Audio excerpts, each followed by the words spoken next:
पंजाब में तब्दीली जरूर होगी। सूबाई हुकूमत के नंबर्स पूरे हैं तो एतमाद का वोट क्यों नहीं ले रहे। असेंबली में हमारे बेशुमार बंदे मौजूद हैं। वजीर दिफा ख्वाजा आसिफ का दावा, कहा नवाज शरीफ की वापसी किसी चीज से मशरूत नहीं।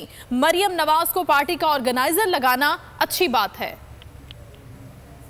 अगर उनके पास वोट पूरे हैं तो क्यों नहीं एतमाद का वोट लेते।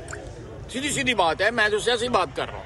वोट का एतमाद का वोट लें। अगर उनके पल्ले वोट हैं तो क्यों नहीं ले रहे। तो नवाज शरीफ वापस कब आ रहे हैं, कुछ प्लान बनेगा कि नहीं। पंजाब असेंबली में तब्दीली से है। नहीं, नवाज शरीफ अपने वतन वापस आएगा।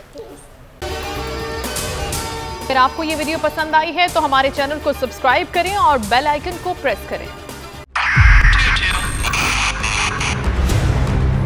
2022 बहुत सारे तोहफे भी देखे गया पाकिस्तान की आवाम को। पाकिस्तान की आवाम को एक तोहफा ये दिया कि आवाम को पता चल गया कि पाकिस्तान का मीडिया क्या है। साल 2022 में सबसे ज्यादा देखे जाने वाला चैनल बोल न्यूज रहा नंबर 1। हमने बहुत सारे शोज और ट्रांसमिशंस की। पूरा साल मुसलसल जदोजहद में निकल गया कि ये वोट ऑफ कॉन्फिडेंस के पीछे कौन लोग थे।